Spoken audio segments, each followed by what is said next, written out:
There we go. We are back with a thought. Old saying, insecurity exposes wrong security.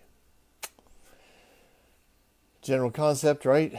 If you feel insecure about something, you probably have your security based on something that is not good for that for that thing. If I'm insecure in my life, in anything, it tells me that I'm trying to find security in something that isn't isn't going to bring about security, right? It causes me worry or anxiety or fear.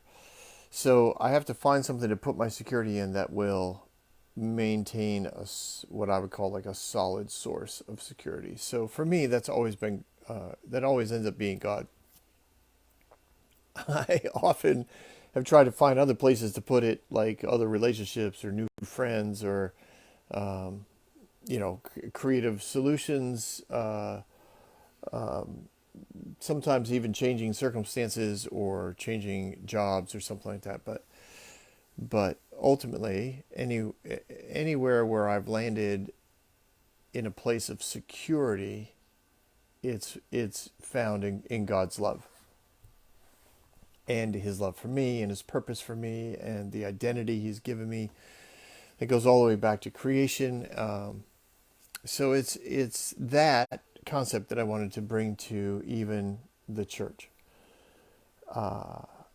There's a lot of churches that feel very insecure about their programming because they put their security of, shall we say, attendance, income, influence and authority in the community.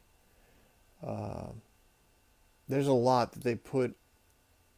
I think they try to tap their security into these things, yeah, of these things in the programming of the church. And usually it centers down to the service, the service, the one on Sunday. Not all churches, but generally that's where a lot of churches put their security. Sunday service got to go well. Sunday service has to be well attended. Sunday service, needs to look right,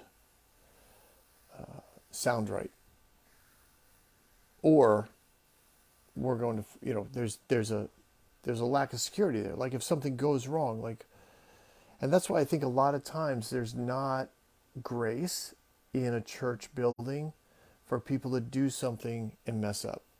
There's a pressure that says, I need to be there. I need to make sure this turns out right. I need to make sure this is set up right. And there's all this sense of pressure, fear, worry, anxiety, because the security of,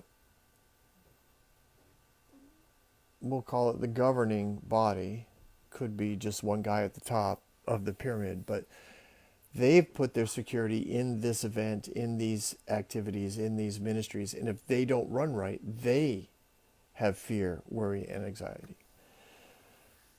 And I'll swing it all the way back around to, if their security is found in their identity, purpose, and design of God, if it's found in the Lord, then if Sunday morning falls apart, they don't fall apart. They don't lash out at people. They don't look to replace a program because, well, we need more whatever.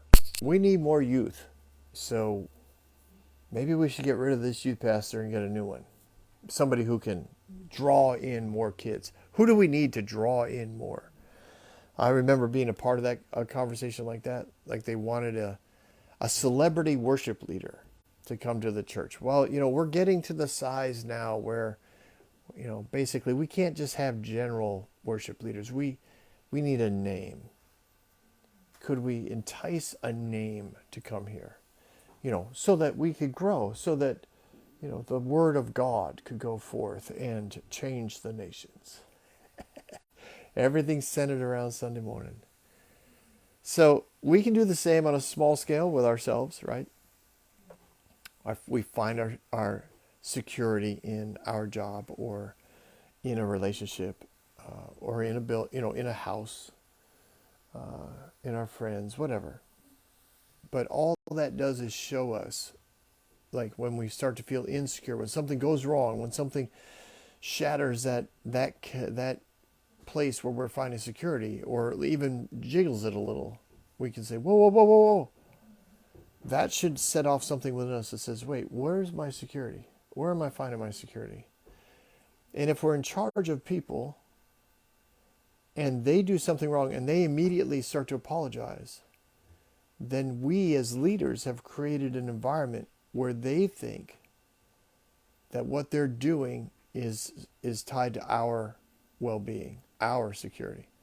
And that means we've also created a bad environment. We've created an environment where people live in fear of doing something wrong.